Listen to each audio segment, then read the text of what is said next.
मेरे हृदय मंदिर के आराध पूज्य गुरुदेव मुदमंगल में प्यारे सभी संत, देखिए धर्म प्रेमी भाई एवं भक्तमती माता बहनों, आप सबके बीच में बढ़िया बढ़िया सभी संतों ने भजन सुनाए जिस पे जैसा आया, और इस मनुष्य को सभी ने समझाने की कोशिश की।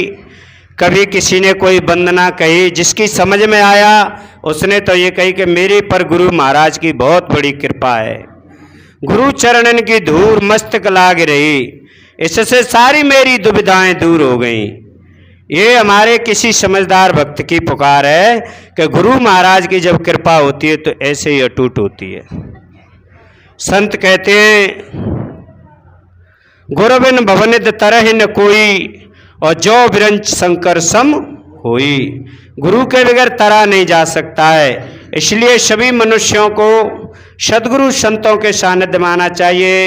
ये सावन का महीना चल रहा है, गुरु पूर्णिमा के बाद पूरे सावन के महीना में आप भाई लोग पुण्य धर्म करते हैं, यात्राएं करते हैं, संत सदगुरुओं के आश्रम पर जाते हैं और अपने जीवन के बारे में समझते हैं, तीर्थें भी बहुत करते हैं। अभी आपने देखा गोवर्धन की परिक्रमा में भी बहुत लोग भाग गए, और इस आश्रम पर भी बहुत बड़ा विशाल भंडारा हुआ, उसमें भी बहुत लोगों ने भाग लिया। कई लोगों ने अपना नया जन्म किया, गुर मंत्र लिया, जिससे जीवन को अच्छा बनाया। मेरे मित्रों, ये आदमी का जीवन एक ऐसा होता है, इसके अंदर इतनी चाहना होती है, इतनी इसकी मांग होती है, उसका जीवन भर मांग बनी रहती है, पर मांग कभी पूरी नहीं होती। देखो एक जगह आता है, निर्धनिक कछु धन चाहत है, धनिक चय विशेष, विशेष विशेष चय होवन चय नरेश, नरेश चय इंद्रपद, इंद्र चय रणजीत, असुर चय सुरपत बनन, यह तृष्णा की रीत। ये तृष्णा की रीत है, चाहना है ऐसी। निर्धनिक कछु धन चाहत है, जो निर्धन होता है, जो गरीब होता है, वो सोचता है थोड़ा बहुत धन आ जाए। निर्धनिक कछु धन चाहता है, धनिक चय विशेष, अगर थोड़ा बहुत धनी है वो चाहता है और थोड़ा हो जाए, विशेष हो जाए। एक मकान बनाए, दूसरा बन जाए, तीसरा बन जाए। धनिक चय विशेष, विशेष विशेष चय, जो विशेष आदमी है, श्रेष्ठ आदमी है, वो भी और श्रेष्ठ होना चाहता है। विशेष विशेष चय होवन चय नरेश, नरेश चय कहते हैं राजा को, राजा होना चाहता है, होवन चय नरेश। और फिर नरेश चय इंद्रपद, बताते हैं रावण बहुत बड़ा राजा था, लेकिन फिर भी सोचा कि इंद्र पद को लिया जाए, तो मेघनाथ ने युद्ध कर दिया और इंद्र को भी हरा करके इंद्र को अपने बस में किया। उसी दिन से उसने कहने लग गए इंद्रजीत, इंद्र इंद्रासन जिसने जीत लिया वो सबसे इंद्र चह रणजीत।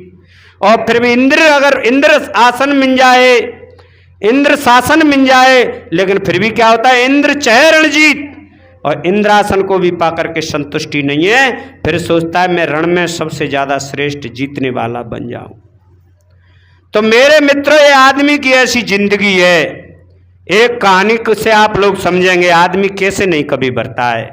कोई भिक्षुक आया किसी राजा के दरबार में, राजा के दरबार में भिक्षा मांग रहा है, और राजा से कहता है महाराज मेरे को भिक्षा दे दो।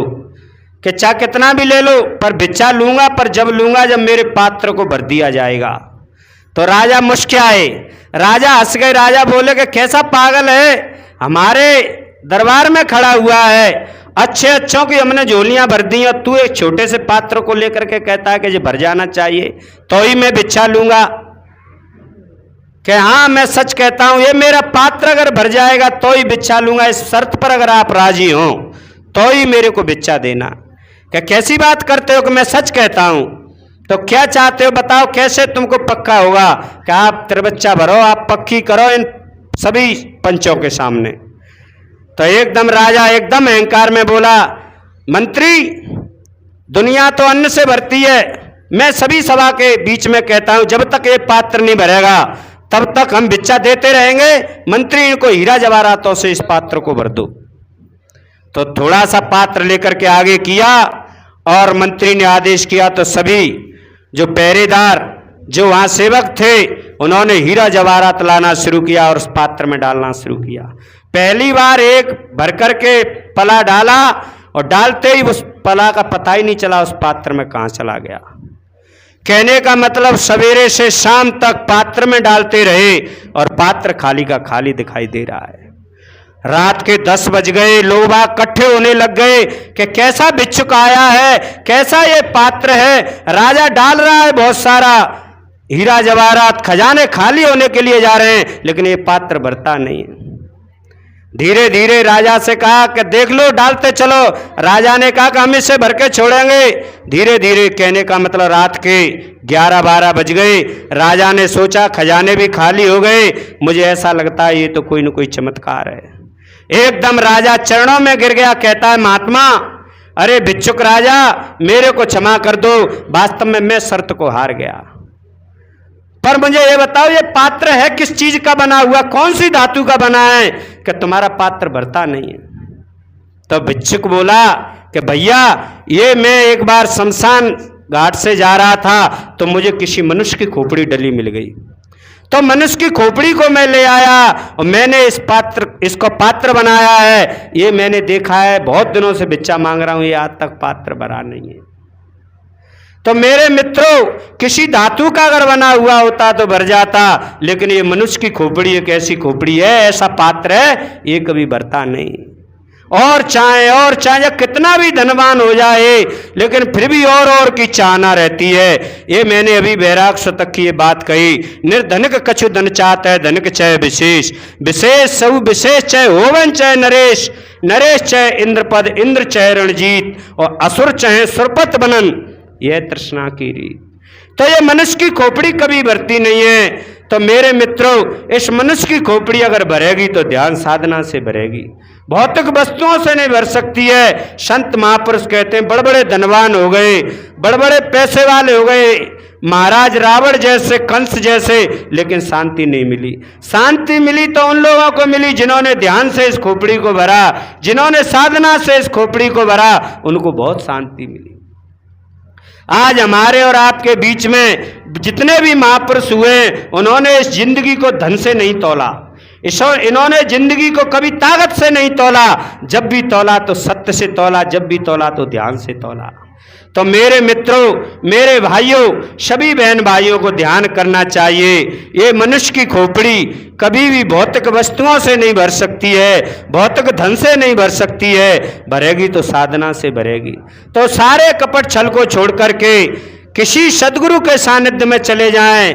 मेरे गुरु चरणन की धूल मस्तक अगर मस्तक लग जाए, वैसी धूल उड़ के तो बहुत लगती है, लेकिन ज्ञान की धूल अगर हमारे मस्तक पर लग जाए तो मस्तक हमारा भर जाएगा।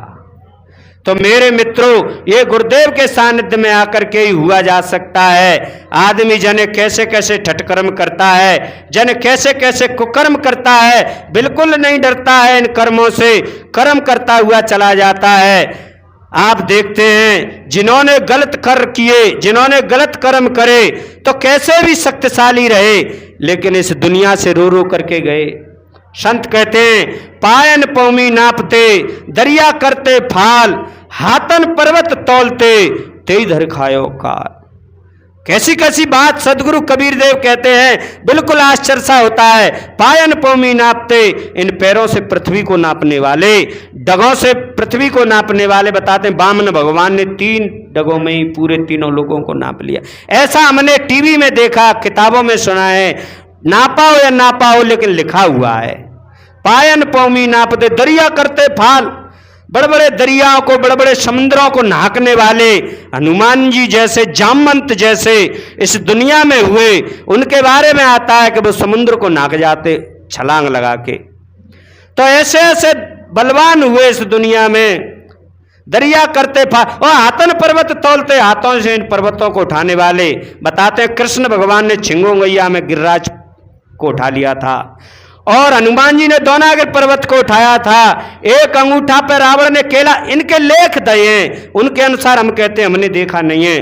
तो इन लेखों से पता चलता है ऐसे ऐसे शक्तिशाली हाथन पर्वत तौलते, ते इधर खायो काल। तो हमारी और आपकी क्या प्रिया है, इनको भी काल ने खा लिया, काल ने इनको भी नहीं छोड़ा। तो आप लोगों को जाग जाना चाहिए। कभी भी जहां तक हो तहां तक गलत कार्य से बचें, गलत कार्य नहीं हो जाए, कोई ऐसा कर्म नहीं हो जाए। संत कहते हैं डू गुड हैव गुड, कर भला होगा भला। अगर किसी के साथ बुराई करोगे तो फिर बुराई होगी। एक बात आपकी समझ में आएगी, एक गांव में कोई महात्मा रहते थे, बढ़िया सत्संग करते, बड़े बड़े अच्छे अच्छे प्रतिष्ठा आदमी वहां पर शीश जाके झुकाते, लेकिन एक बुढ़िया बहुत चिढ़ती रहती। बुढ़िया कहती कि जा बाबा ने जा गांव में आके बड़े बड़े बच्चाओं को बिगाड़ दिया, सभी बच्चा इन बाबा के चरण में चले जाते हैं, शादी नहीं करते हैं, बैराग को धारण कर लेते हैं, जे बाबा खत्म हो जाए तो बढ़िया है। बुढ़िया सोच रही है ये बाबा यहां से चला जाए या खत्म हो जाए तो बढ़िया, पर हम कैसे खत्म करें, जनता इसके साथ में, बहुत जनता आती। तो बुढ़िया ने सोची कि ऐसे नहीं, एक काम किया जा सकता है, जैसे इंदिरा के साथ में बताते बम की माला, के माला डालेंगे तो लोग बाग समझेंगे जो स्वागत कर रही है डोकई, तो बम की माला डाल दी और इंदिरा चली गई। तो मेरे मित्रों, ये इंदिरा के तो गोली लगी, राजीव गांधी की ये बात है, तो बड़ा नेता था, बड़ी उसकी सिक्योरिटी थी, तो उसने की माला डाल दी जाए तो खत्म हो जाएगा। तो राजीव को बताते माला डाल करके खत्म कर। ऐसे ही महात्मा के लिए उसने उपाय सोचा कि मैं बढ़िया प्रसाद बना के ले जाऊंगी तो महात्मा को दूंगी, और महात्मा को जहर मिला के दूंगी तो महात्मा मर जाएगा। तो उसने 4 लड़ुआ बनाए, चारों लड़ुआओं में जहर डाला और जाकर के गुरुजी से बंदगी करी। गुरुजी प्रणाम, गुरुजी नमस्कार। तो गुरुजी ने कहा क्या है माता जी? के महाराज जी तुम्हारे लिए प्रसाद लाई हूं, ये प्रसाद पा लेना। महाराज जी एक बार भोजन करते थे दिन में, महाराज जी ने भोजन कर लिया था। महाराज जी ने सोची शाम हो गई, माता जी बड़े प्यार से लाई हैं, चलो लड्डू हैं हम सुबह खा लेंगे। तो महाराज जी ने उन लड्डुओं को रख लिया, जहर के बने बनाए लड़ुआ। क्या सोच रही है अम्मा के जब मर जाए महात्मा, तो लड़ुआ बना के दल्ले। तो महात्मा ने सोची मैंने भोजन तो पा लिया, लाओ सुबह पालूंगा, रख ले संजा को। शाम हो गई और रात को ऐसा हुआ, कोई यात्री, गांव के बाहर कुटिया थी, कोई यात्री बाहर से आए, जैसे जयपुर दिल्ली में लड़के काम करते, 2 लड़का बढ़िया जवान, और आकर के उन्होंने सोची गांव में घुसेंगे तो कुत्ता भी दौड़ेंगे, चोर बढ़िया समझ सकते हैं, रात के 12 बज रहे, ला बाबा की कुटिया पे ही सो जाते हैं। तो बाबा की कुटिया पे जाकर के खटखटाए के बार, महाराज जी नमो नारायण। कहाँ बेटा कैसे? कि महाराज जी हम सोना चाहते हैं, सुबह हम गांव में चले जाएंगे, बगल में गांव है 2 किलोमीटर। कहाँ बेटा खूब आराम करो। पर बेटा जी बताओ भोजन पानी? कि नहीं महाराज जी भोजन अरे के जाट में आए, भोजन कहाँ है? कहीं महाराज जी कचूना नका नहीं, कुटिया पे हम भूखा नहीं सोने देंगे। तो आपकी इच्छा है महाराज। तो महात्मा ने सोची मैं तो खाना बनाता ही नहीं हूं, पर जी लड़ुआ रखें, लाओ जी बच्चाओं को दे देता हूं। तो महात्मा ने उन लड़ुआओं को उन बच्चाओं को दे दिया, और महात्मा तो आराम से सोए, और बच्चा भी खा करके पानी पी करके ऐसे सोए कि सवेरे ठाड़े ही नहीं भाई, सवेरे खड़े नहीं हुए। बच्चों को खूब हिलाया लेकिन नहीं खड़े हुए। तो महात्मा जी ने सोची पता नहीं है बच्चे जगने, तो भज के गांव में गए कि ऐसे नहीं, मुझे ऐसा लगता है बच्चा तो खत्म है गए। तो महात्मा जाकर के गांव में गया और गांव में फिर गया, पूरे गांव में भैया ने देख लो कौन के बच्चा है, रात को मीटिंग आए, पता ना सवेरे जगे ही ना ने। सब गांव के इकट्ठे हो गए। वो बुढ़िया भी पहुंची, तो बुढ़िया ने देखा कि ये तो मेरे बच्चे हैं। तो बुढ़िया एकदम धा दे के रोने लगी कि महात्मा जी ये क्या हो गया, ये तो मेरे बच्चे हैं। कि मैया जी मैंने कछु ना करो, संजा को तुम्हें वो लड़ुआ देंगे, ये बच्चा भूखे तो मैंने बे लड़ुआ दे दें, ये तो मेरे ही बच्चा थे। कि मुझे क्या पता है कि तेरे बच्चा है, तेने प्रसाद दिया था कि बाबा बा में जहर हो तो मुझे क्या पता को जहर हो, तेने तो मैं कहा ते ही बच्चन को चलोगो। तो मेरे मित्रों कर्म प्रधान है। तो लोग बागों ने कहा क्यों बुढ़िया ये बच्चे कैसे खत्म हो गए? भैया मैंने मेरा ही पाप है। कि कैसे?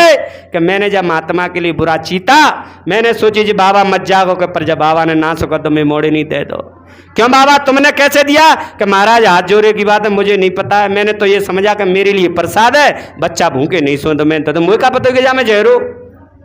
सबने फिर डोकरी को बहुत पटकारा, ये डोकरी तू बताए अन्न को गड्ढा खोद रही, और खुद ही बा गड्ढा में गिर पड़ी। तो कभी भी किसी के लिए कोई ऐसा गलत कार्य नहीं करें। ऐसे एक प्रमाण नहीं, बहुत प्रमाण है। हमारे संत जन कहते हैं कि कोई बच्चा गड्ढा खोद रहा था और कोई राजा बुला के ले गया, तो उसकी भी कहानी आती है। तो उसका भी बच्चा खत्म हो गया, तो उसने कहा कि तुम्हें नहीं पता था मैं गड्ढा खोद रहा था, तुमसे कहा था खुशी के लिए गड्ढा नहीं, अपने लिए गड्ढा खोद रहा हूं। कभी भी कोई किसी के लिए गलत करता है तो वो स्वयं किसी न किसी प्रकार से प्रकृति उसको ही स्वयं को फंसा देती है। सदगुरु कबीर कहते हैं 110 नंबर के शब्द में, आपन कर्म न मेटो जाई, कर्म का लिखा मिटे धो कैसे, जो युग कोट सिराई। गुरु वशिष्ठ मिले लगन सुधायो, सूर मंत्र गदीना, और जो सीता रघुनाथ ब्याई, पले के संचन कीना। मेरे मित्रों, भगवान राम तीनों लोगों के विधाता जिनको कह रहे हैं, तीनों लोगों के नाथ जिनको कहते हैं, लेकिन कर्म का ऐसा खेल है। गुरु वशिष्ठ, गुरु सतानंद, इनने मिलकर के उस लगुन का शोधन किया था। गुरु वशिष्ठ में लगुन सुधायो, सूर्य मंत्र का दीना, बहुत अच्छा शोधन किया था। सूर्य मंत्र दिया के जाओ जाप करना, लेकिन जो सीता रघुनाथ ब्याई, पले के संचन कीना। कर्म का ऐसा खेल होता है। सीता जी राजमहलों में रहने वाली और 14 वर्ष तक बन बन भटकी। भगवान राम राजमहलों में रहने वाले 14 वर्ष तक बन बन में भटके। क्यों? क्योंकि सारा का सारा कर्म का खेल है। बताते हैं, भगवान राम और लक्ष्मण और सीता जब पैदल पैदल जा रहे हैं, लोग वहां कह रहे कि भैया कैसे जिनके मैयो बाप नैन नैने से मोड़ी मोड़ा। सीता 12 वर्ष की, 13-14 वर्ष के राम, और जो पैदल भेज दे, कैसे इनके दिमाग खराब है गए। तब वो क्या कह रहे हैं, गोस्वामी जी ने एक चौपाई लिखी है, लक्ष्मण के माध्यम से कहलवाया कि को न काऊ सुख दुख करदाता, और निज कृत कर्म भोग सुन भ्राता। अरे मेरे भैया, काऊ को दोष सुनाने, जे तो हमारो ही कर्म है, वो हमारे आगे आया है। तो ऐसे महापुरुष जिनको कर्म का भोग, सीता के लिए कहते, सीता क्यों वन में रही, क्यों उनको वहां पर लंका में जाकर के सुख वाटिका में रहना पड़ा। उनके बारे में भी आता है कि बचपन में उन्होंने किसी तोता तोती के जोड़ाओं में से तोती को पकड़ लिया, और तोती गर्भवती थी और पिंजड़े में बंद कर लिया। सबने कहा कि इसे छोड़ दो, लेकिन फिर भी सीता जी ने उसको कई महीने रखा अंडर में। बताते हैं वो बिल्ला करती रही, लेकिन सीता ने नहीं छोड़ा। जितना उस तोती को कष्ट लगा, उतना ही फिर सीता को भी कष्ट भोगना पड़ा अपने पति से अलग होकर के। ऐसा लेख आता है। तो सीता को भोगना पड़ा, राम को भोगना पड़ा। एक कहानी और मैं अभी परसों देख रहा था मोबाइल पर कि देवकी जब जेल में थी तो 14 वर्ष बाद कृष्ण ने जेल में से छुड़ाई। तो एकदम देवकी कह रही है कि बेटा कृष्ण, तेरे बारे में कहते हैं कि तू भगवान है, तो तू तो मेरे को बचपन में ही छुड़ा सकता था, तूने इतने दिन क्यों लगाए।